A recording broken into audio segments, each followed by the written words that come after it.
Девочке 3. Она едет у папы на шее. Сверху все видно совсем по-другому, иначе. Папа не верит, что скоро она повзрослеет. Папа готов исполнять в жизнь любые капризы. Девочке 6. На коленках у папы удобно.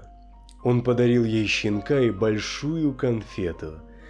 Папа колючий, как еж, и как мишка огромный. Папа умеет и знает вообще все на свете. Девочке 10. И ей захотелось помаду. Сперла у мамы, накрасила розовым губы.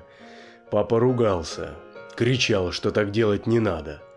Папа умеет бывать и серьезным, и грубым. Девочке скоро 15. Она повзрослела.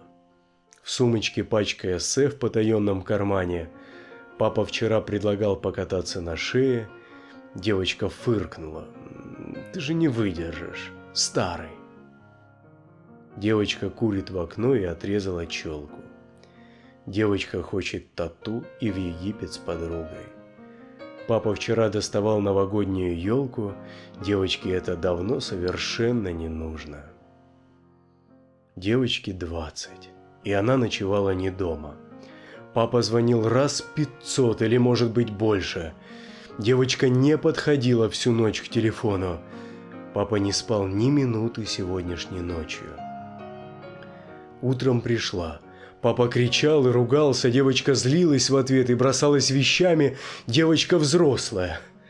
Так говорит ее паспорт. Девочка может бывать где захочет ночами. Девочка замужем.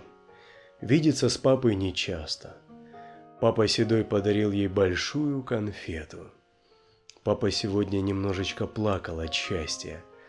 Дочка сказала, что он превращается в деда. Девочке 30. Ей хочется к папе на плечи. Хочется елку, конфету и розовый бантик. Девочка видит, как мама и папа стареют. В книжке хранит от конфеты разглаженный фантик. Девочка очень устала и плачет ночами. Папа звонит каждый день, беспокоясь о внучке. Девочка хочет хоть на день вернуться в начало. Девочка хочет домой, хочет к папе на ручке. Девочка-женщина с красной помадой и лаком. Девочка любит коньяк и смотреть мелодрамы. Папа звонил и постарчески жалобно плакал. В ночь увезли на карете в больницу их маму. Мама поправилась. Девочка ходит по кухне. Пахнет лекарством и чем-то приторно-сладким. Девочка знает, что все обязательно рухнет. Девочка хочет скорее убежать без оглядки. В мир, где умеют назад поворачивать время. Где исполняются вмиг все мечты и капризы. Где она едет, как в детстве у папы на шее. И ей все видно совсем по-другому, чем снизу.